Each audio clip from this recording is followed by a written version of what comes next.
welcome to the BK Show podcast. This is episode number 14, and today I'm joined by the founder of Beardbrand, Eric Bandholz. Now, if you've ever tried to grow your beard and researched online the best ways to take care of your beard, the best way to grow your beard, anything dealing with a beard, you have definitely stumbled across Eric. You've definitely stumbled across Beardbrand, and I'm super excited to have him on the show today. I've known Eric here and there. I've seen him at conferences. We've chatted a little bit in the hallways, but I've always had a million questions I would love to ask the guy, and so I invited him on the podcast so I could ask all of those questions. So I hope you enjoyed today's episode with Beardbrand founder Eric Bandholz. Thanks for coming on the BK Show. I've met you a few times at eCommerce Fuel. I've barely been able to talk to you there. There's a lot of hustle and bustle going on, but I've always wanted to ask you a million questions, so I'm super grateful that you came on the show, man. Yeah, man. I've been looking forward to this. And yeah, I remember our time at ECF, and there's just so many people there that you're just like bang, bang, bang, bang, bang. And I don't know if you caught me on my way out. That was San Antonio most recently, right? Yep. And I drove in from Austin, so I think on the last day I was kind of sneaking out. Yeah, and it was between sessions, and you broke the ice somehow. So I was like, all right, this guy's cool. I don't remember what you said, but immediately I'm like, all right, this guy's cool. So I felt compelled to say, you know, I had a friend who talked to you. He said you're kind of a dick, and that's all I let out with. And you were like, yeah, that sounds about right. And we talked maybe for a couple minutes in the hallway, and that was about it. But I've always been curious of your story. You've been around a long time. Like Beardbrand has been around quite some time. In fact, this morning I go for a walk every morning to get my day started, and I was like, I'm going to look up some podcasts that you've been on and see what I can hear. And I found you on Steve Chu back in 2014, back-to-back episodes. And it's really cool to hear the beginning of your story. I'd love for you to share that, actually, of like where Beardbrand even began. You've been around for a long time. Well, I mean, it doesn't seem like that long. You know, time flies when you're having fun. It's been a really good, I guess, like 8 years now. I got the idea for Beardbrand in 2012, the beginning of 2012, after I had been growing my beard out for about over a year. And in that journey of growing my beard out, I would get called ZZ Top or Duck Dynasty or Grizzly Adams, all like mega cool dudes, but also mega cool dudes that don't really represent me. Like if you ever look at my hands, these hands were made for keyboards. They weren't made for axes and guitars and stuff like that. So I kind of got a little annoyed with that. You know, I didn't like being called Duck Dynasty because that's just not who I am. I'm a designer. I'm an entrepreneur. I'm a business guy. And I ended up going to this event where I started meeting other guys with pretty gnarly beards who were also other entrepreneurs and doctors. I remember even meeting like a Methodist priest or minister or something like that. And it was just like, okay, clearly like not everyone is fitting the typical stereotype of like this big burly bearded guy. And, I really want to kind of unite this community of guys and give them the tools they needed to feel confident about their style. For me personally, it was actually pretty challenging to grow a beard out back in 2011. I got pressure from, my boss. You'd always get snide remarks, or your mom wouldn't want it. And you just kind of like, you still want to be like a part of society. You still want to like be part of the crowd. And to me, just like having facial hair, it seemed kind of silly why that would be such a strong point for so many people. So, I got the idea for Beardbrand was going to unite this community, and the community was going to be urban beardsmen is kind of how I described them. So they're not, hippies, they're not vagabonds, they're not outdoorsmen, they're not like lumberjacks, they're urban beardsmen. And, so that's how it started. We started with a blog and a YouTube channel and a Tumblr page. If anyone ever remembers what Tumblr is, that's how old or how long we've been around. And really, like the first year was pretty like side project, back of mine kind of thing. I was working on my graphic design business as my primary earning thing. And what happened is, out of the blue, a reporter for the New York Times contacted me and was going to quote me because I had like the only blog on beard care back in the day. And by being the only person talking about it, that made me the de facto expert. And I reached out to my business partners, Jeremy and Lindsay, and I'm like, hey, let's try to turn this like community, this online community, into a business. Let's try to sell some products. So we were able to line up a manufacturer to sell some beard care products, and we got on Shopify. We launched like in 24 hours, and then yeah, man, we got a couple sales from that New York Times article. And that was enough like of that adrenaline or that dopamine hit that you get in sales. Like anyone knows, like those first few sales are the most addictive. It's probably like more addictive than, I've never done cocaine or I've never done meth or anything, but I would imagine those early sales are probably some of the best highs you can get as a person. Yeah. So, I mean, this starts, I told you before the call, I don't like to make this like an interview, but I have so many questions for you after hearing your story and seeing you grow over the last, 7-8 years. So before you sold anything, you just had a blog, just had Urban Beardsman, a Tumblr, which it's funny, the podcast this morning I listened to with Steve Chu, you guys were talking about Tumblr in real time and how amazing it was. And like, I don't even remember Tumblr. And then you had a YouTube channel at the same time. And is that all you had before you sold anything? You were just talking about it, just building an audience? Yeah. I mean, again, like I always had the vision for what Beardbrand was going to be. It was going to be this company that united urban beardsmen. And I thought the products to unite urban beardsmen was going to be like lifestyle kind of stuff, like think Vans for skaters or Lululemon for yoga. Beardbrand was going to do that for like urban beardsmen for that lifestyle. But the challenges were, I always thought that was going to be apparel and accessories. And the big reason why Beardbrand never got off the ground is because I don't know how to make shirts. And I also know the margins are really tough on that. And then you got like sizing issues and you got returns and you got like logistically speaking, apparel is probably like one of the hardest businesses. And it's so competitive, right? It's so competitive. So that's why I was always kind of like on the afterburner because I had this vision for it to be this apparel company, but I just had none of the resources or none of the brain power to be able to do that. And I mean, like, so the community we built was a very modest one. Like I think on YouTube we had like 300 subscribers.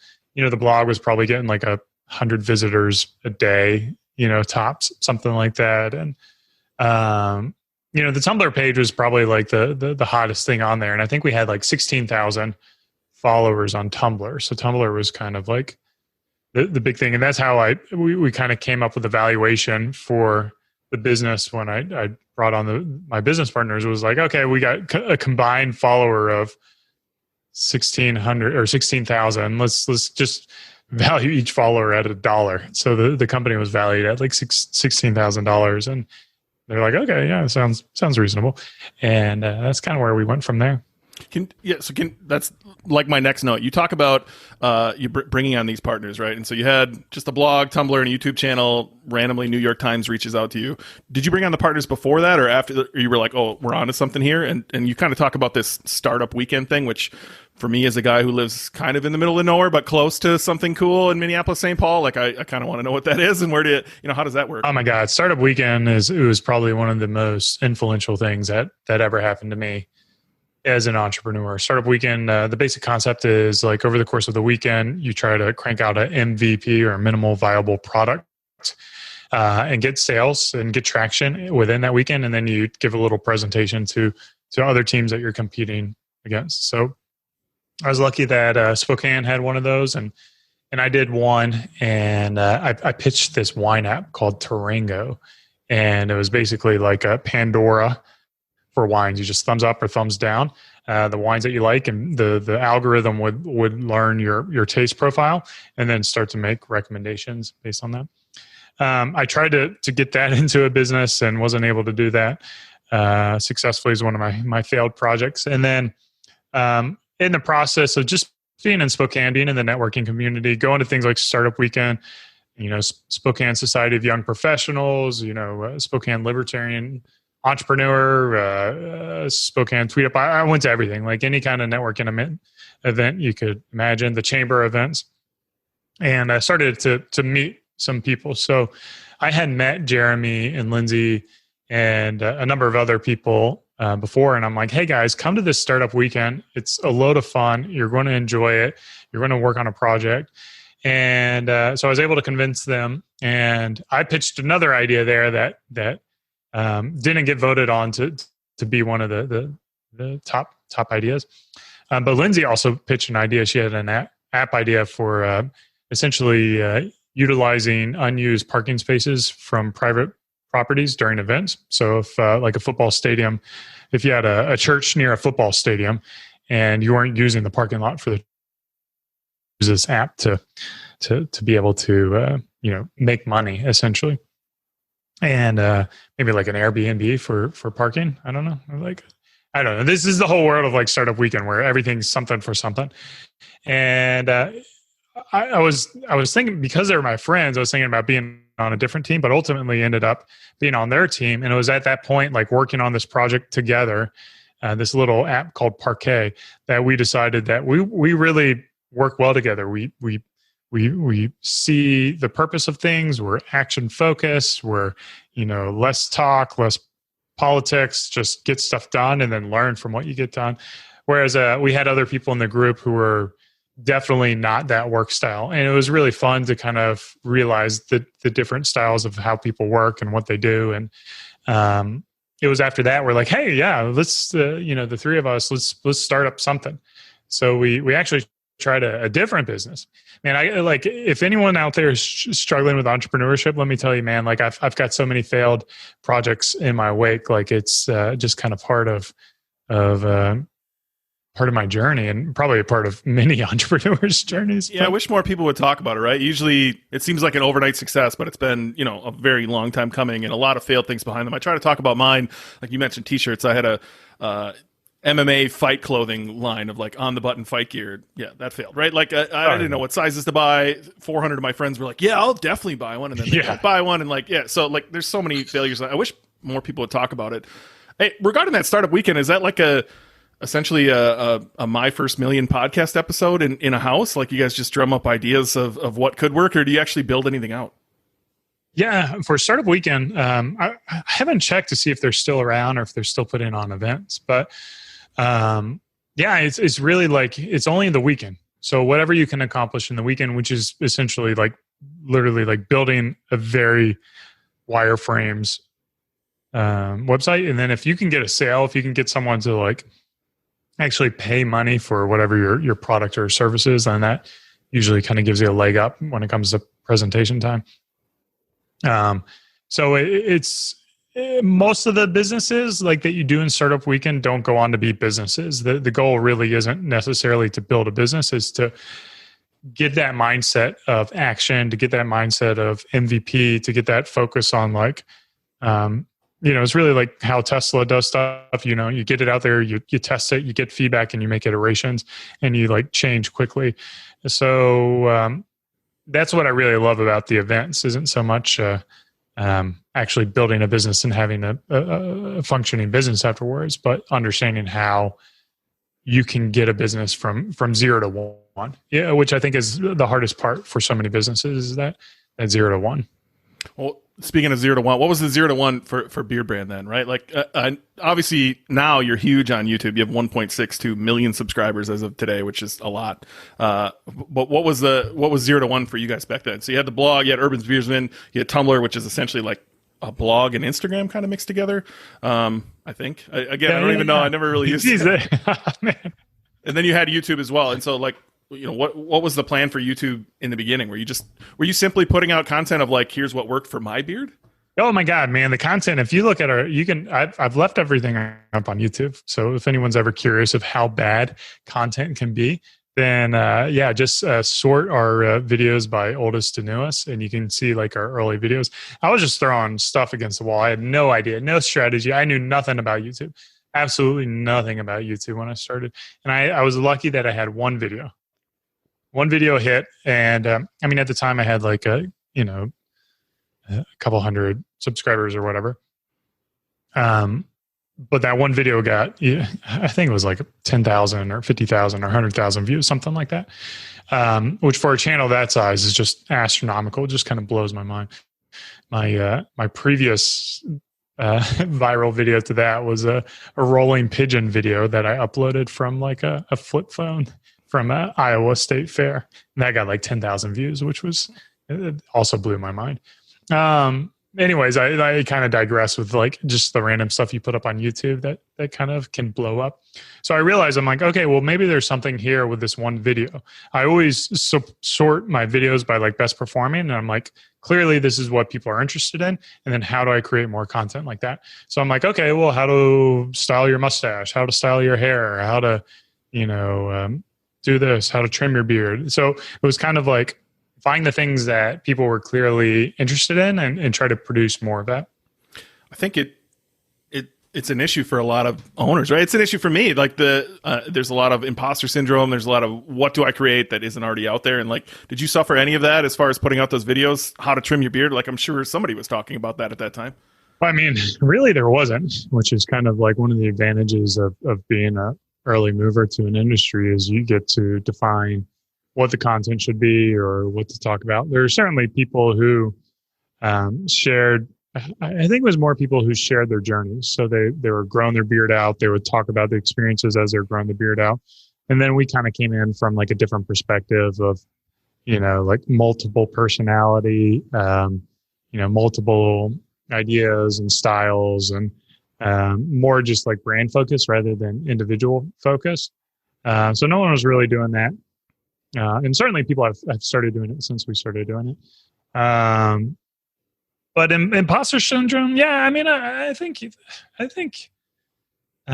have that. Like I've always looked up to other YouTubers and creators and strive to create something of their level, like within our space and outside of our space as well. So, and there's always like being critical of the stuff you produce, knowing that we can produce better stuff than is up there. And it's not, is a really frustrating thing as well. So wanting to really have just really remarkable types of content for our viewers and our audience is always the challenge. It's easy to say. It's like, oh yeah, just put great content up on YouTube and you'll have millions of subscribers. And it's like, okay, I know what I need to do, but how do I do it? And that's the hard part. Yeah, I definitely see that block of you see what's out there and you see how amazingly well produced everything is, right? And so it's hard to put out anything that's not that level. At least for me it is. Maybe I'm only talking for myself and it's easy for everybody, but I doubt it, right? Like it's easy to see everything else that's out there and wonder, how can I even put out what I have here when it's not even close? Well, so that goes back to the startup weekend, which is like progress over perfection. And I think that's one of the big themes that we have at Beardbrand is like, okay, we made a video and it was bad, right? So a lot of people would take that video down. They'd like get all sad about themselves and maybe they'd work like super hard on the next one to make it better. Or they'd probably just get discouraged and not create anymore. Whereas us, it's like, okay, that one was bad. Audio was bad. This was bad about it. The story was bad. The script was bad. The editing was bad. Whatever it was bad. Let's make another one. Okay. And the next one we make is going to be better.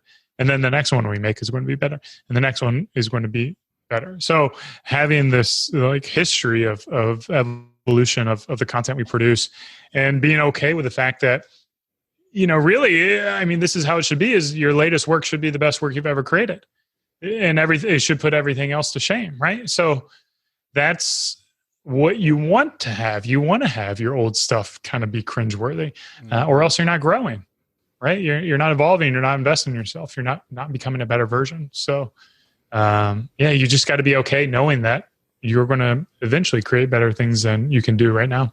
Yeah, certainly my perfectionism gets in the way of progress, right? So I'm glad you framed it out that way. When I was looking at your channel, I was actually talking to my business partner, Leighton, and he said he wanted to ask you about your partnerships, right? So like Greg, and forgive me if I say this wrong, Greg Brzezinski, he's an American architect who gained internet fame for his magnificent beard, which has earned him more than 240,000 followers on Instagram. If I go to your channel, your homepage for your channel, he's the guy on there, right? And so how do those partnerships work? How did it go from just being Eric and his magnificent beard to being other men and their magnificent beard? How did you build that community? Yeah, it's a part of it. A part of how you do it is by being involved in the community. So it started first with Jeff Boncristiano. Jeff Boncristiano was also a Redditor, and he posted like a before and after photo of him growing his beard out. And Jeff is this just marvelous, all-American looking guy, great beard, really cool hairstyle, just really interesting looking guy. And then he was familiar with the stuff I was producing on Beardbrand. And I said, hey, Jeff, man, you want to create a video for us? And I think at the time we had like 25,000 followers or something like that on the YouTube channel. I could be off, but it was around that range. It was still pretty small. And fortunately, he's like, yeah, man, I'd love to to create some stuff.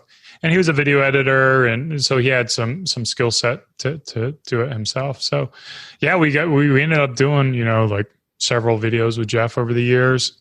And then you just reach out to people. And so I reached out to Carlos Costa, who's another one of our YouTube creators. And I'd sent him some products. At the time, he was like an Instagram model with, 100,000 followers. He was, to me, in my eyes, he was just like the most amazing person. I was starstruck when I eventually talked to him. I was just starstruck that he replied to me. And he liked the products. He liked what we were about. And, Carlos, we've been able to build a good relationship. He's pretty much working, 40 hours a week with Beardbrand, and still really involved with us. And then Carlos built the relationship with Greg. So part of Carlos's earlier roles, because he was an influencer himself, was to reach out to other ones. And Greg, again, like the people who we work with, they really align with the Beardbrand mission and our core values and what we're trying to do. And again, we just try to build a good relationship around our core values: freedom, hunger, and trust. And, we give them a lot of autonomy and freedom to create the content that they want, and, share it in a way that they're passionate about. And that seemed to work really well for us. So what does that relationship look like? Did it begin with you sending free stuff to people, and they got on board with what, your mission, your values, and and things like that, and they were happy to create content for you for free? How does that relationship look? Or is that yeah, exactly. I mean, that's exactly how it started. In those early days, I mean, it's like I don't have any money. I can't pay myself. I'm like, every dollar goes back into the business, and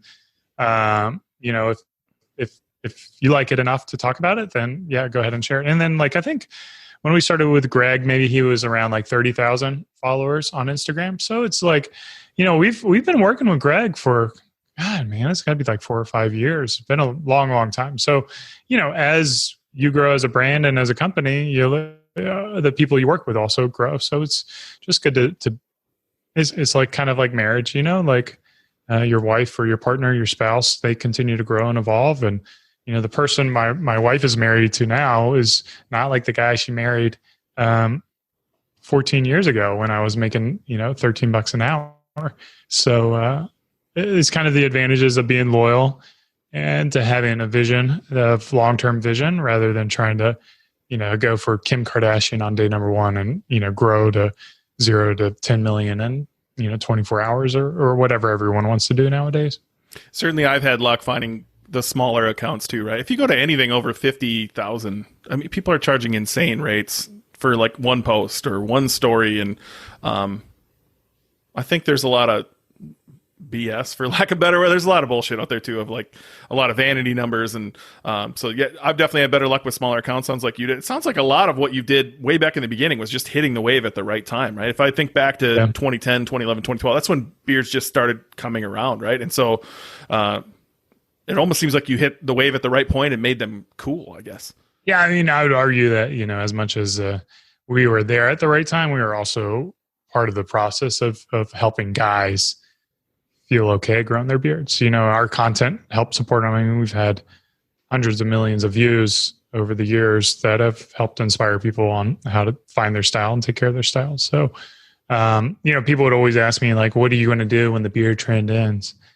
And I would just say, hey, man, it's my job to make sure the beard trend never ends. That's what I'm doing, to make sure that beards is always are cool and to always help guys embrace the person they want to be. And I don't think if you look deeper into our business isn't beards. Our business is helping men invest in themselves. And, hopefully that trend never ends, because if men stop investing in themselves, then society as a whole is not going to be looking pretty good. Well, I do want to touch on your mission, your vision, your core values. You had an awesome post in ECF. But before that, your way of getting this out and being even more mainstream and being part of the growth, you were on Shark Tank, which I think myself and a lot of people listening are like, holy shit, he was on Shark Tank. Well, thanks to ECF, I've actually known a few people that have been on Shark Tank now. But what was that like back in 2014? How did you get on the show? Obviously they show 5-7 minutes on TV. Do you think they portrayed you well in that 5 to 7 minutes? I'm sure it was a lot longer, in the room and probably a lot of nerves in the room as well. Yeah, I would say, a little behind the scenes for our episode. Spoilers if you haven't seen it. We got no deal. We got no offers, actually, which I'm pretty surprised with. But I would be in there. The pitch would be about 45 minutes, and they cut it down to 5 to 7 minutes. And they did the show. At least when I filmed in 2014, they did a really good job of preparing entrepreneurs on expectations, on what to do, what you're in control of, and I'm very grateful and thankful to be on the show. It was really a great experience, and it's certainly stressful, very stressful. Not so much because you're pitching the idea to investors, but because you're doing it in front of 7 million people. So any kind of mistake you make is recorded and broadcast to everyone. So you have to be on your A game. You have to know everything about your business, all the ins and outs. Unfortunately, I knew everything about our business. I was like a one-man show back in the day. So I had a very firm grip on what we're doing. And then also I did my due diligence on what other contestants, or for lack of a better term, we're doing in terms of revenue numbers and how we did that as a bootstrap company. Like we just crushed them. So I went in there feeling very confident that I could kind of stand on my own. And yeah, it was great, man. It was great. I'd love to be back on the show if they'd have me. Could you feel the gravity while you were there? Like in the moment, could you feel the gravity of the situation? Yeah, I mean, it was challenging in a couple of ways for me because my business partners didn't want to be on the show. So it was just me up there. When you go out there for a week, you don't know what day exactly you're going to be filming on. They're kind of always adjusting the schedule. And so they have a group of, like 50 entrepreneurs come in. You can't talk to any of the entrepreneurs. So you're not able to really like learn and understand what's going on. You kind of can if you can like sneak it in here and there. I was able to talk to the founders of Bombas, who make socks, and they're really good group of people there. And so I was just kind of alone, and waiting and nervous. Like each day you're just waiting to kind of get that phone call of like, all right, we're going to film today. And then they take you to the studio and they have these, what do they call, like trailers, like, movie star trailers or something that they put you in there until you get called. So I'm in there all day, just like nervous, waiting. And then they call you into the studio and then they film you. So, yeah, it's super, super intense. It's super intense. And the other thing they tell you along the whole way is like, you have no guarantee of being on the show. So they'll film like 100 people and only 80 of them get on there. So like, I didn't want to put all this money into something that could be for naught. So like we had like the cheapest stand you could imagine. I think I ended up paying like $400 to rent a table and a couple of box stands. So if you ever look at our display booth, whereas like the Bombas guys, you could clearly tell they spent thousands of dollars to have their own like custom like Bombas presentation. And I'm just like, well, you don't know if it's going to work. So I don't want to blow like $5,000 on something. And then, that money could have been going to, especially at the size of our business at the time, could have made a pretty big impact on the business. So there's a lot of decisions you have to make about being on the show and how much you want to commit to it. Well, look, it's been 5-6 years now, right? So my question for you would be like, what does that look like in hindsight? Is there anything, 2020 Eric Bandholz would go back and say to 2014 Eric Bandholz about what he could have done differently? Obviously, you said, Bombas had a better display. I don't know if you would choose that now, but like, what would you have done differently in hindsight? You didn't get a deal. Do you have any relationships that came from that? Obviously, I'm sure you got a surge of traffic from that as well. Yeah. I mean, it was a great experience to be on the show and tell our story. And we had a little feature, kind of like a welcome feature that most people don't get. And especially most people don't get it if they don't get a deal. So we had that. And I think, I was pretty pleased. I'm sure there might have been better sales abilities to me to kind of convince the sharks. But I mean, like, I felt like the show it portrayed pretty accurately the sentiment in the room. I think I just kind of, like maybe this is the ego protecting myself, or maybe there's some truth to it. But I was like the 10th or 11th recording of the day, and I think they had one more after me. So I kind of feel like if you imagine these guys are just doing deals for like 9 other pitches right before them. To a certain degree, they probably just want to wrap up the day. And I feel like that's kind of where it was. It was like, okay, well, I'm not going to make an offer because it's going to be over, and then I'll get my one more done, and then we're out of here. Rather than, but maybe they also just didn't see in the business. But I don't know, man. It was great. It was great. It kind of boxes it out any of your competitors from being on the show, and then you get the reruns, which is great. So we'll see a spike every once in a while whenever CNBC reruns it. And I mean, again, the organization, the producers of Shark Tank, they're upstanding people. You don't have to give up equity to be on the show, like some people think you do. And the Sharks are respectful, or at least to me, they were respectful. And I know they put on a persona for TV, but like once the cameras are done rolling, they're very complimentary, and they were good people. Yeah, it seems as though it's going to have lasting effects, right? Like you have a page on your site for Shark Tank. I didn't get halfway in typing it in to find the episode this morning. I wanted to watch it. You can buy it for like $3 on YouTube or on Hulu or wherever. Yeah. So I think it's season 6, episode 7 or something like that if you want to go check it out. But like you're going to get press forever, right? As long as Shark Tank keeps running, you're going to get reruns. You're going to get press from that. And it has to be a cool experience in hindsight. Yeah, I mean, maybe in hindsight, I would have changed my style up a little more. Maybe I would have had a fresher haircut. Better beard trim, like kind of like the style things I probably could have done, like maybe a little bit shorter beard, if I was really, but again, I was like, it's probably not going to air. So I'm just going to be myself. And like, I was in the process of growing my hair out long, and, I was a little more insecure about trimming my beard at the time. It was more of just like growing a beard. So those a couple of those things, maybe I would have changed up a little bit, but. Well, I want to talk about your mission, your vision. You had a post in ECF last week that I really, really enjoyed. So if you're a member of eCommerce Fuel forums, definitely go check out this post. But early on and still to this day, you have a mission to make men awesome, which I think is fantastic. You have a vision for the company is to change the way society views beardsmen, which you talked a little bit about in the beginning. And then core values that drive the brand: freedom, hunger, and trust. And in that forum post in ECF, you mentioned like how you use all of these to make all of the decisions in your business, such as hiring, growth, dealing with the current social movements.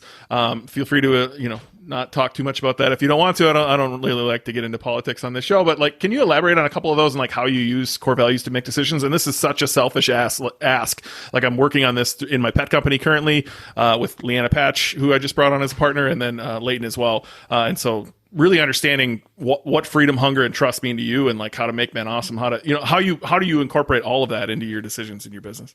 Yeah, we've been lucky that our core values are something that we've been able to stick with since really like day number one. We always have quarterly strategy meetings, just the founders. We leave the office, we go somewhere. Before we had a bunch of kids, we would go around the world: Amsterdam, Bangkok, Chile. And I really love those international trips because you could just get ideas and perspective from different cultures. And in one of the early ones, we're like, all right, we need our core values, and we just listed out a ton of words. And we were able to boil them down to just these 3: freedom, hunger, and trust. And the way we look at them is in the shape of a triangle where they work together. So if you have too much freedom, then that may start to erode trust, or too much hunger. And kind of, again, you lose freedom, right? You're too tied to the business. So you really wanted to have core values that worked in harmony with each other, but also represented who you were at the core, and how you make decisions, and how you decide who to work with, and how ultimately you're going to face adversity. And the mission has actually, kind of evolved and changed over the years. I think the tagline, change the way society views beardsmen, was really, really big part of our mission in those early days, because so much of it was you weren't allowed to grow facial hair if you were a white collar guy, if you were in a work environment or office environment. And so we really wanted to change this perspective. And then like 2 or 3 years ago, we're like, dude, look around. Everyone's got facial hair. We did it. Like it's been done. Like no one's like having the problems they had before. I mean, maybe a couple people who grow for the first time, but generally speaking, you can pretty much get away with any kind of facial hair. Especially if it's well grown. So we kind of evolved that message to become what it is now, to make men awesome, and the whole root of what we're trying to do has been true, but the way we describe it has kind of been an evolution, because we believe that if we can help people become the best version of themselves or better versions of themselves and love the person who's looking back at them in the mirror, then they're going to be able to share that love with their spouse, with their partner, with their kids, make their family, their nuclear family a little bit better. And then as they do that, then they're able to share that with their coworkers or their employees or their bosses and make that environment better. And then out to their community, the sports teams are on, or the churches they go to, and be able to be like that pillar, that foundation for that community. And we believe that we can make the world a better place by affecting individuals to become better person. And, I think there's a quote, I don't know who said it, but it's just be the change you want to be in society. So we want to help men be that change they want in society by improving themselves. And everyone's faced adversity, and everyone's got setbacks, and everyone's got things that are holding them back from being great. And we want to help them, figure out how to do that. And to us, the first part of that is really that grooming routine, is kind of like that self-investment, looking in the mirror and really loving that person, and being okay with who you are in this moment, and knowing that there are things you can change and control, and then get you on the step to do that. And then for the things that you can't control, the things that you don't have effect over, then to be okay with that, to accept it. For instance, I got big ears. My ears are big. I could be miserable about having big ears every single day, or I could just be like, this is who I am, and love me for who I am.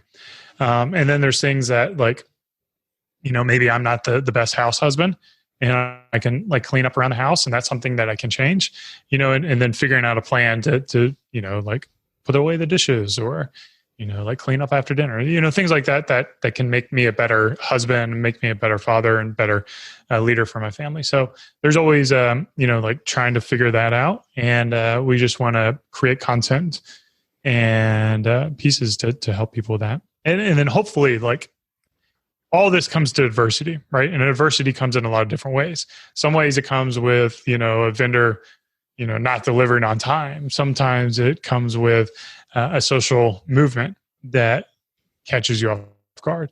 So whenever you're facing these adversities, you go back to your mission, you go back to your core values, and it helps give you the answer on how you handle it. I think, look, I love everything you just said. I love it a whole lot, actually. It's really cool what you're trying to do. But I think as an e-commerce operator, I'm trying to tie the two together, right? So you sell beard care products. I think you have more than that now. Actually, I have a bar from ECF in my shower right now that you handed out. Dude, man, you should have used it all by now. Dang it, man! You're not using it. Beautiful chest hair gets a rubbing every once in a while. Anyway, but how do you tie the two together? Right? I love the mission. I love what you're trying to do. Help me understand how that ties together. How do you tie in loving who you are in this moment? And oh, by the way, we sell beard care products. Yeah, well, I mean, obviously, I do think it makes sense for your mission and your products to be linked, or else it is kind of like what the heck. I mean, loving yourself in the mirror starts with the outside and then bringing it to the inside.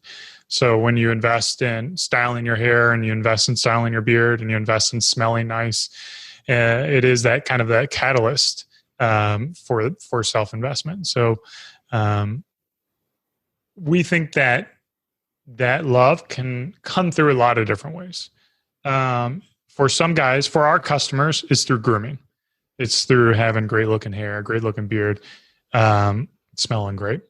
For some other guys, it's through sports, right? Through working out, through being healthy. For some people, it's through their diet. Some people, it's through being involved in community action. So there's a lot of different ways.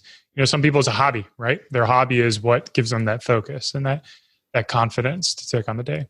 So we just focus on the one chunk that we have control over, and we could have the same mission and sell, woodworking gear to say, as you invest in woodworking gear, you develop confidence, you build things, whatever it may be. But for us, it's grooming because, frankly, I love grooming. I think it's cool. I like to look cool. I think it's fun to play around with. It's these products I love to make. We develop them, we formulate them. They're not private labeled. We try to do something that's never been done before. So it's something I enjoy, and it's about enjoying the journey for us at Beardbrand rather than finding the market share and trying to grow at all costs. I like how it has meaning, right? Like you make a brand statement every time you go talk to somebody. I'm wearing an Apple Watch and Beats headphones. I'm making I'm making recommendations whether I want to or not. And so your story kind of reminds me a bit of a friend of mine named Craig who owns High Speed Daddy. They sell like backpacks, tactical, baby backpacks, and different things like that. And their mission is provide, protect, connect, right? Make better dads. And you wouldn't tie the two together, right? And so, I like how you kind of tied it together. I do want to ask you about those values though, right? So you're a big Twitter user. You mentioned on Twitter often your hate for Amazon, your hate for discounts and coupons and sales, which I also hate. I'd love to riff on that.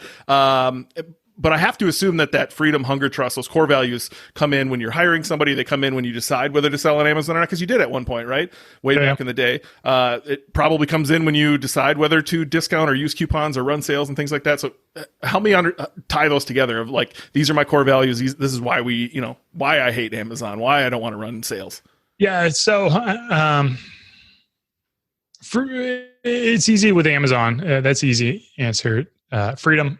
When you're building on someone else's platform, you're ultimately not free. So, and then trust, I think, is another one. I personally don't think Amazon is the most ethical organization for sellers. Or let me take that back. I don't think it attracts the most ethical sellers. So you have to start playing this kind of gray hat game, and a lot against some guys who even go the black hat game. It's not a space that I want to be in. But yeah, as much as I hate Amazon, I don't hate it for everyone. I think there's a lot of people who should build on Amazon, and Amazon's a great platform. And I do think Amazon, ultimately is a thing that's great for the world, driving costs down. The logistics of them, they improved. But the big reason, like, I wasn't on Amazon is back in the day, I think really early, this always stuck with me. Really early in the days, we had products go out of stock. And we reached out to every customer who placed an order on Amazon. And we told them, we said, hey, I got this product. You bought it. It's out of stock. I can upgrade you to this. I'll, give you 2 of whatever. Or I'll wait for the fragrance for you to come in, which will be like another 2 weeks or a week or something like that. And so we were proactive. We reached out to every customer. And a lot of the customers, because we've got some of the coolest customers you can imagine, they're like, nah, I didn't. I'll just wait. No big deal. And we're like, okay, this is what the customer wants. This is what they requested. We're going to do it.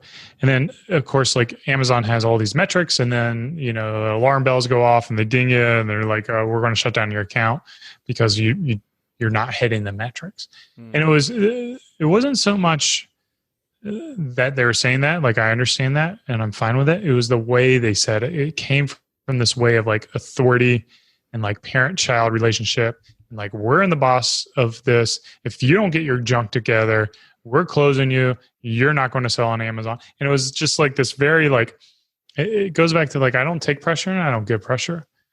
And Amazon gives pressure. And it's like, I don't have to take this. I don't have to take this pressure. So I'm not. Screw you. I'm out of here. And we left, and it's been the greatest thing for our business, man. Let me tell you. If you're building a brand, do not sell on Amazon. You're just cannibalizing your own market share. You're just giving margin to Amazon for free. So I don't know why you'd want to be on Amazon if you have control of your supply chain. I would not recommend it. But if you're not building a brand, if you got a commoditized product, then sure, maybe Amazon is a place for you. And then what was the other one? Discounts, coupon sales. Oh, discounts. And I do have some Amazon questions based on what you said. I'll jump in right there real quick, just because like there's sales to be had there, right? And so it's hard to take that long-term view and say I don't want any part of Amazon when like you said, it's pretty gray hat. But if you ride the right keywords and get your listing to the top, you know what I mean? Like there's sales to be had there. Like this brand behind me, it wasn't really a brand. I started this on a whim. I heard a podcast say I couldn't do it for $500, and I was like, fuck that, I'll try it today, and it worked, right? And now I have this 9 products. I've got a big brand. I've got a decent following outside of it. But most of the sales still happen on Amazon. And so, Yeah, it's hard to get away when 50% of e-commerce transactions happen there. It's hard to get away. But I do totally understand where, like, I don't ever want to be told what to do. I don't want anybody to ever be holding, my nuts in their hand, I guess, right? And like Amazon has that. Jeff Bezos is holding them. Well, I mean, like, to be fair, like, I think what was happening with Beardbrand, because we were so strong with building that direct relationship with the customers, was they would go to Beardbrand, they would research, and they'd find out the products they want. And then because they have that built-in trust with Amazon, they go to Amazon, they type in Tree Ranger beard oil, and they buy it. And then, so what happens is a sale that we should have had on Beardbrand is right now it's on Amazon. And they would have bought on beardbrand.com if they could not buy on Amazon. And then, and not only that, what Amazon is doing is they're not recommending Beardbrand brush or Beardbrand balm. They're recommending whatever other companies are out there. So we get the Tree Ranger beard oil sale, and the guy's like, oh yeah, I need a brush and a comb. And they end up buying whatever Chinese made, flea market junk product is out there, or, maybe a good product too. But they're not buying Beardbrand stuff. So when they say on Beardbrand, they're like, oh yeah, I need a brush, I need a comb. And they're buying that on beardbrand.com. So being on Amazon was detrimental to our business. And for everyone who says you're giving up margin, it's like, we were giving up margin by being on Amazon. And again, that goes back to us because we're focused on establishing that relationship with the customers first, not focused on winning business from people who already buy on Amazon. And they're two different strategies, and they're both great. Like with your business, it's like you're going there and you're winning shares of people who are already on Amazon. That's awesome. But we had already created our customers. We had customers, and then we were losing them to Amazon by being on Amazon. So I hope that kind of makes sense. Like it takes a lot of work to build a brand like we built, and a long time to invest in that. So it's not going to work for every company. Like a lot of companies you pull off Amazon, you'll never get it back. Yeah. And you have to think long term. It's easy to chase the cash, and Amazon takes a cut for sure, but there's definitely money to be made there. But that's all it is. You're chasing cash. You're not building anything. Certainly Well, here's the thing. There's money to be made everywhere. There's money to be made everywhere. Flea markets. Why aren't you at flea markets? There's money to be made there. There's money to be made at direct mail.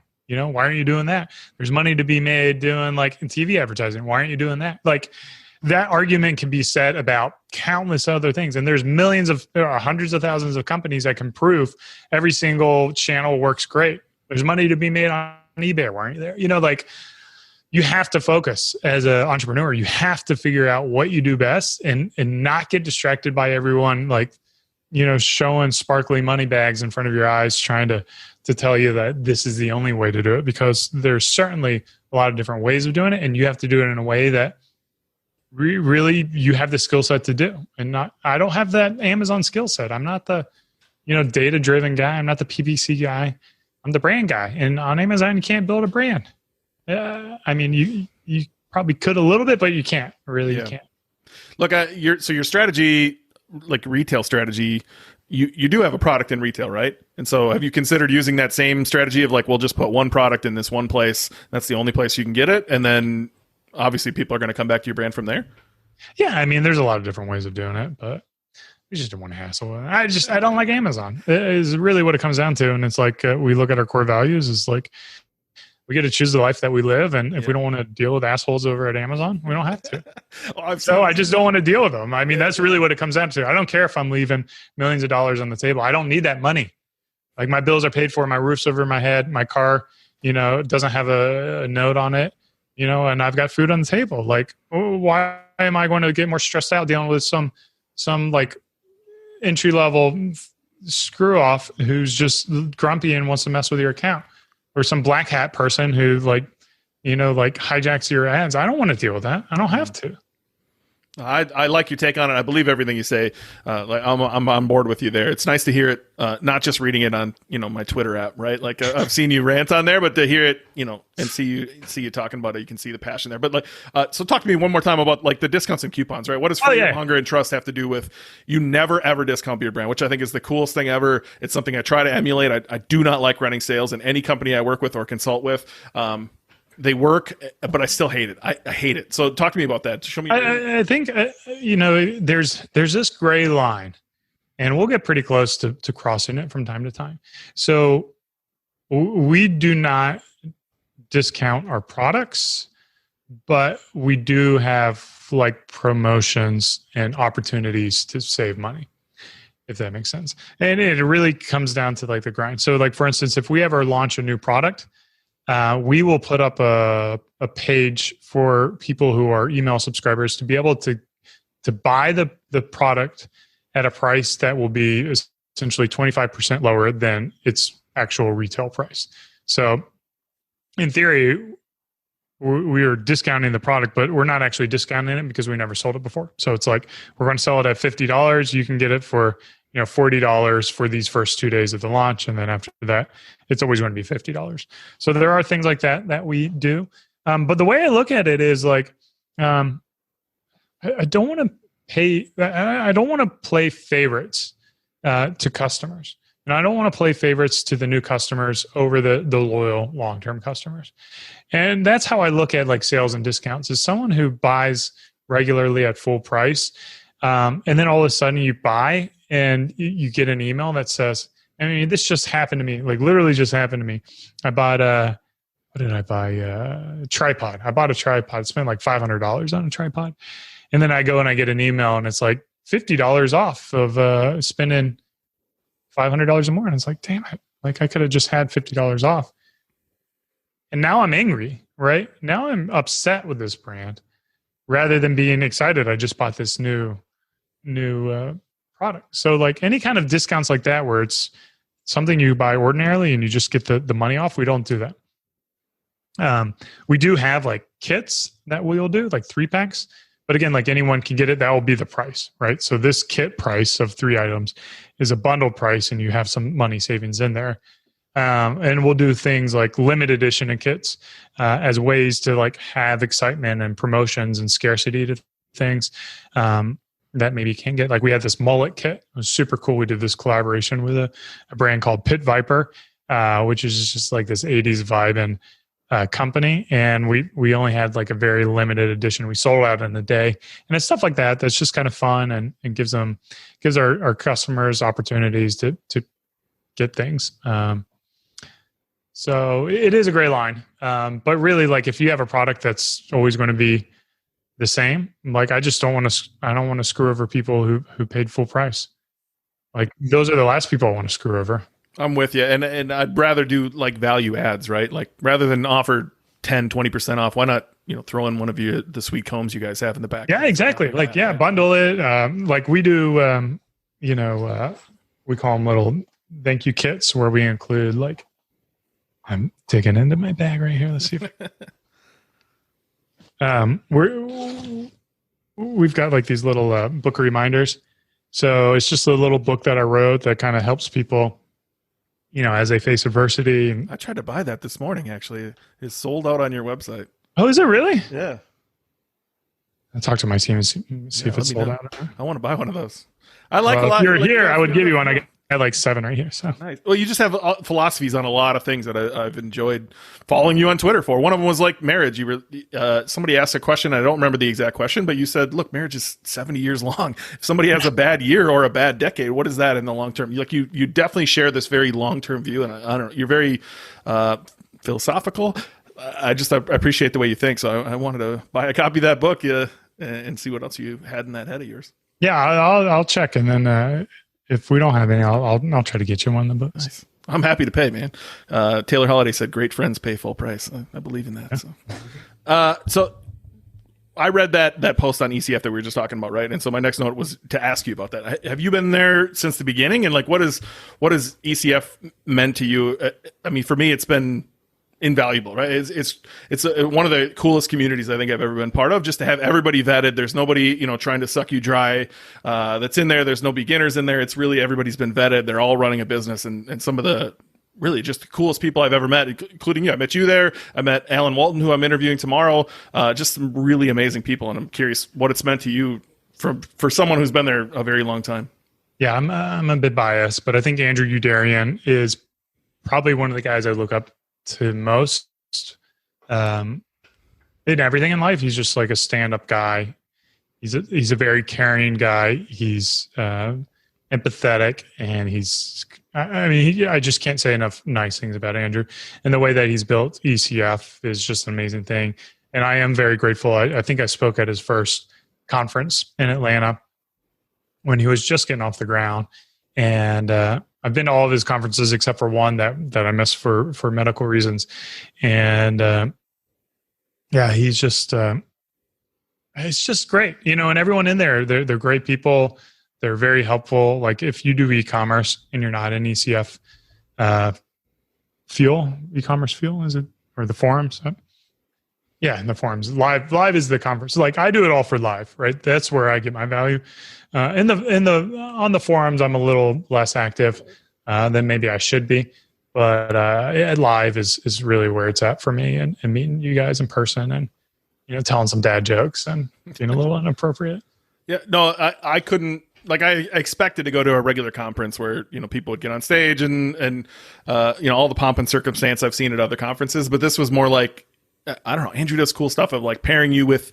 Last year I got paired with all the Bens, right? So there's like 7 Bens at one table. Other years it was a golf table. He knew I was into golf, and so it's really cool how he like forces dinners upon you, forces group lunches and things like that, and like forces the relationship aspect of it. I don't know. I'm a huge fan. I love the live too. I definitely don't spend as much time in the forum as I should. It's a lot of work to keep up with all that stuff.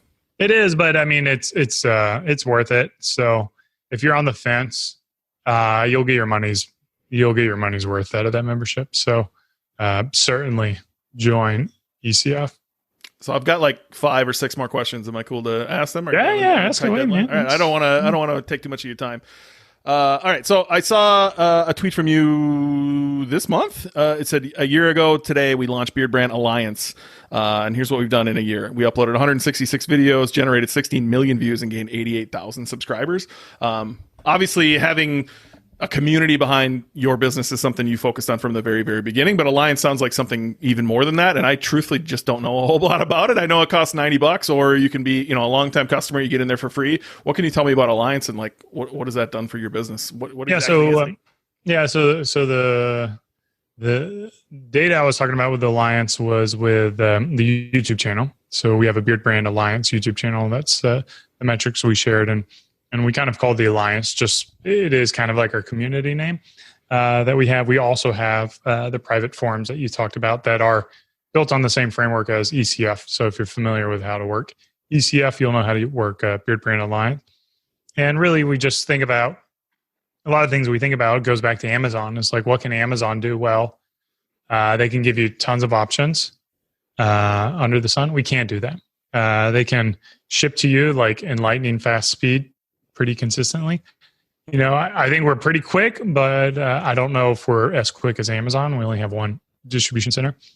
And then that's about it. That's all they got on us, those 2 things. But what we have on them is we have amazing packaging. We send out stuff. And then we have knowledgeable people to answer your questions. Like you can text us and you'll reach a real human being who's stylish and knows about beards, and will give you personal one-on-one advice on how to style your beard, how to grow your beard, how to trim your beard or your hair, or, find out what works best for your face shape, and even pair it together with like what kind of clothes would work best for you. Amazon's not doing that. Right. And then, the communities, another great way is like, you can go to Amazon and connect with other like-minded people who are facing the same thing and have a similar mindset on things, similar outlook on life. Amazon will never have that. And like, we just destroy Amazon in so many different ways that most people get consumed, that the only thing that's worth in life is the lowest price and the fastest. And I'm like, okay, for a lot of people who maybe have tight budgets, yes, that's what they need. The majority of people in the world, they don't need that. They want a lot more value in life, and we provide that value. We focus on that value. So the Alliance is one of those, and the content, on the YouTube channel is just kind of one of those elements for our community. So is the $90 one time? Is that like a recurring revenue stream for your business? Yeah, it's a one time. We played around with a lot of different options. So what it is, if you place 3 orders from us, then you'll have access for free. But if you're not patient, you'll have to pay $90. And the big reason we want it is we want a private community that prevents trolls from coming in there. So it's not something that we do to make money. It's more of preventing like the assholes from joining the community, which you'd be surprised how many assholes are out there in every single community. So we just wanted to provide a space where people felt like they could be themselves and be transparent and be open without, like people making fun of them or calling them names or, Did the assholes still slip through? I mean, we've had a little bit of drama in the early days because we let a lot of people in for free to try to just like drum up the community. But, in hindsight, the way we have it now is probably the way we should have started. I did want to do like a monthly recurring type of thing and have like a subscription model based around the community. And I think that was probably asking a little bit too much, especially when there's a lot of competitors who do it for free on Facebook groups. I think it's the same story as what you were talking about with Amazon, right? Like if you just slow down and do everything the right way, you're not going to get, everything's not going to happen right away like you kind of want it to, but you're going to do it the right way and you're going to, live the life you want to live, right? And live the values that you have. Yeah. So, but I do think it is like you need to have someone kind of running it too. So we've got Sylvester, who's like our community manager. He's the one who also handles the text messaging. That it's really important to make sure, like at an ECF, Andrew has Patrick, who's just making sure that conversation's going on, things are staying positive, and whipping the crack when he needs to. But you are kind of the face, right? So how much time does that required of you to be in there? Like people obviously want to talk to you. I'm sure you're up on a pedestal for a lot of people that follow your brand. Yeah, really. I should probably do a better job. So I'll get in there every once in a while, but I'm on, like, if you hit me up on Twitter, I'm going to get back to you. It's just because I'm in there, but I should do a better job on the alliance. All right, so some random questions. Again, I just said you're a celebrity. People constantly rip you off online. Your face is everywhere on a million different brands. Is that flattering? And then, like, what do you do as a company to, stomp on their throats for doing that? Yeah, I mean, we're not a ruthless organization. Yeah, but it's got to piss you off, right? Or maybe it's flattering. I don't know. At this point, like it's happened so many times, it doesn't really piss me off anymore. It's, I imagine it's just some intern who doesn't know anything, who's running their social media account like that. Whatever happened recently, it does annoy me when we take something down and then they put it back up.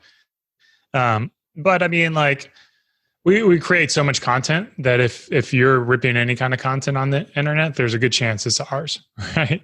And then we do the hard thing, like we're paying photographers, like we're paying to create this content.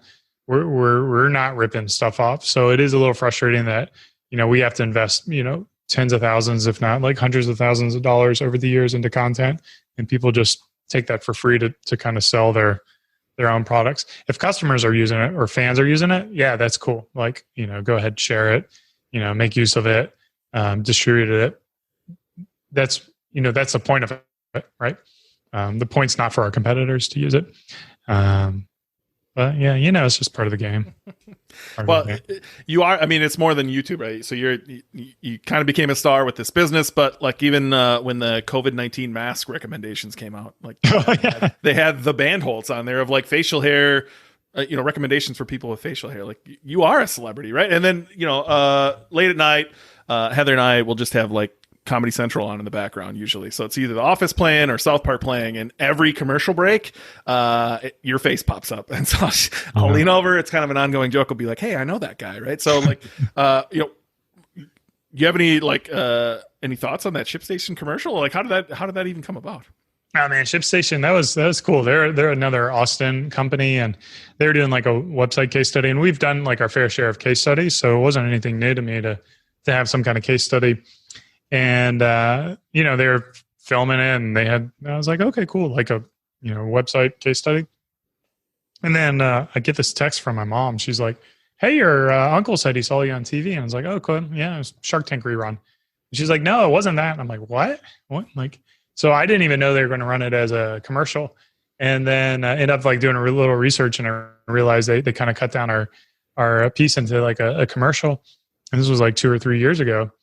And it must convert well for them because they've been running that like nonstop for like 2 or 3 years now. And then they really do it around sports. So during the NBA playoffs, they've been doing it. Super Bowl, I guess they did it. And football, they've been doing it. So yeah, it's one of those, excuse me. It's one of those things where, hard work and good connections and networking, just kind of pays off with luck. So that's one of those things that I'm a firm believer in is just like say yes, because you just don't know what happens. Just say yes and try to create a life where you can say yes more is really more of the crux of it. A lot of people are like say no, but if you create your life the right way, then you can say yes all the time. So my next question revolves around your podcast. You have a podcast, eCommerce Conversations, which is good. It's in my weekly feed. I definitely make sure I listen every time. What is the goal of that? Is that the same sort of thing? Just trying to branch out and make relationships with other entrepreneurs? Yeah, I mean, that show is technically it's not mine. I'm the host of it. Okay. Carrie with Practical eCommerce put it on. He was the host of it. They had like 50 episodes before me, and I was a guest on the show. And I don't know what it was, but Carrie's like, "Hey, do you want to host it?" And I was like, "Okay, yeah, I'll give it a shot." Like I do like podcasting. I like talking to people and having interviews. And I gave it a test run. We did like a 19-part series where we try to help people figure out how to do an e-commerce from like day number 1 until you sell and you're sitting on a bank account full of cash. And then I took a little break from it. Because I just didn't know if I was prepared to like do all the logistics of running a podcast and lining up guests and things like that. And he kept on bugging me. He's like, "Come on, do it. I was like, "All right, I'll do it." So it's been a lot of fun. Like I try to interview people who I'm familiar with or who I've met with or talked with before, so I can have like a little more authentic type of conversation, kind of like you and me, where we met in person. And yeah, and the goal is to, obviously to share good stories for people, but also to, just like, I don't know, get interesting people on microphones. I've had so many good conversations over the years that I wish we were just recording and we could put it up there for others to learn. But yeah, I would love to grow it and see where it goes, but it's not a business model for me. So it's more of a passion project and something I enjoy. I actually had no idea that wasn't your show. I listened to that 19-part series on a long road trip I took not that long ago. And so I listened to all that. Yeah, it was good. Yeah, I liked your take. Again, you have just a different take. I don't know. I appreciate your outlook on the world. Just the way you think about things is different than I do. So it's always nice to hear somebody who's thought a lot about it and has a different take rather than the internet who has a different take and hasn't thought about it. The weird thing about like a podcast is like you get no feedback, right? So you just have no idea whether people are enjoying it or not enjoying it, what type of things they liked about the episode. Whereas like YouTube is great. You get analytics on everything.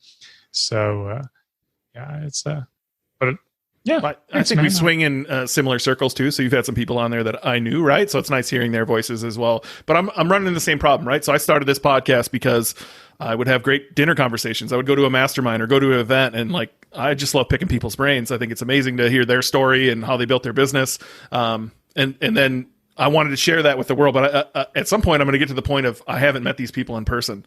Have you reached that point with Practical eCommerce of like how do you begin reaching out to somebody who you're very curious about, but you've never actually built that relationship with, and then how does it not make the podcast awkward?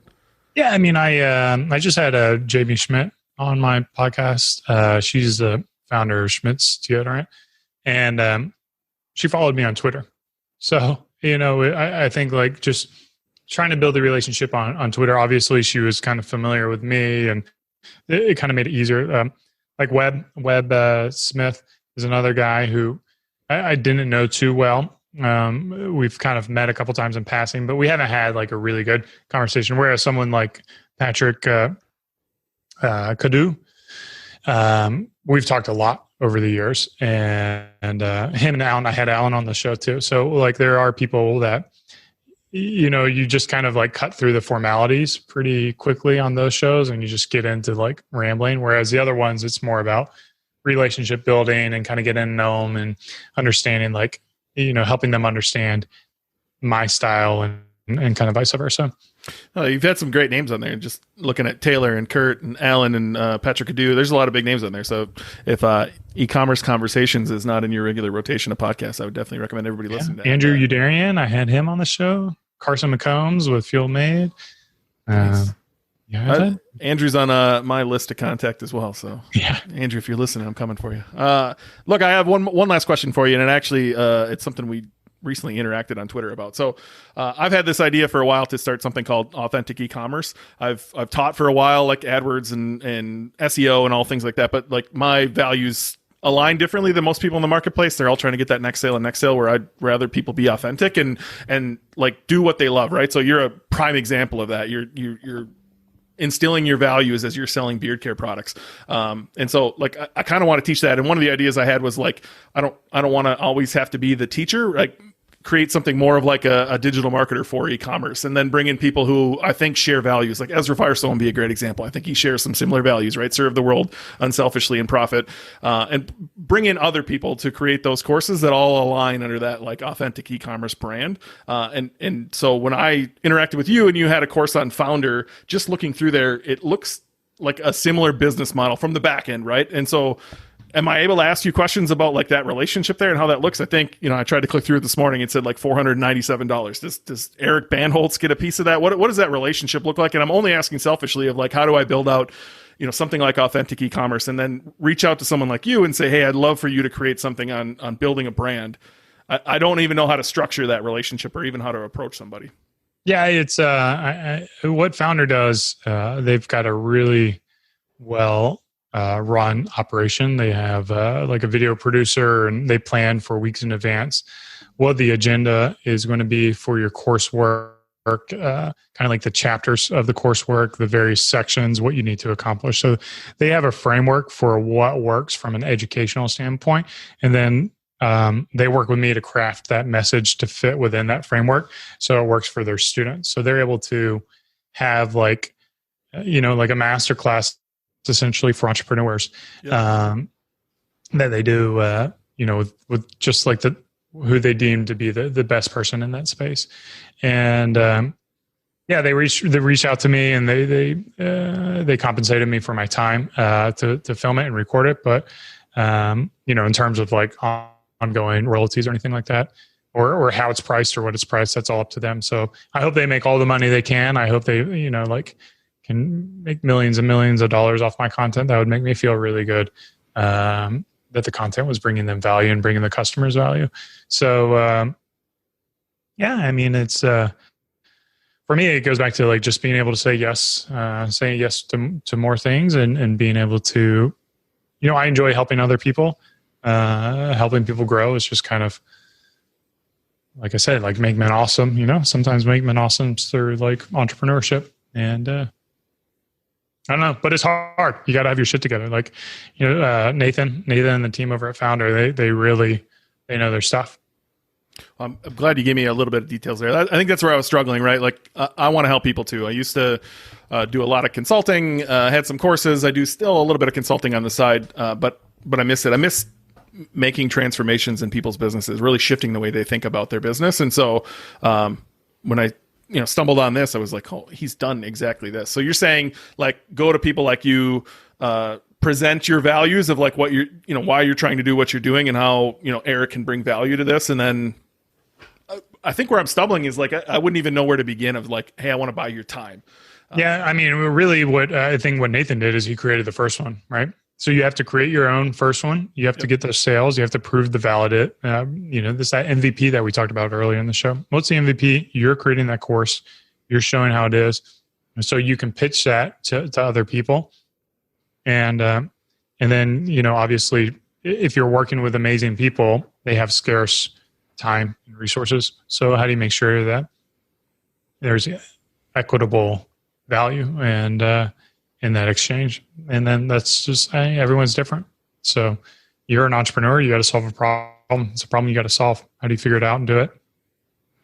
Well, I appreciate your feedback. It gives me a little insight into how to even begin that. Obviously, starting with your own is probably the smart idea. And then, trying to find other people to reach out to. And some of those people might have their own courses, right? And so I'm trying to solve the problem of how do they bring enough value over here, but also still leave room over here for people to come hang out in their community. And look, I've asked you a ton of questions. I went over your time. Is there any questions I didn't ask you that you'd love to share with the audience? Well, I mean, I'm sure there's a million questions.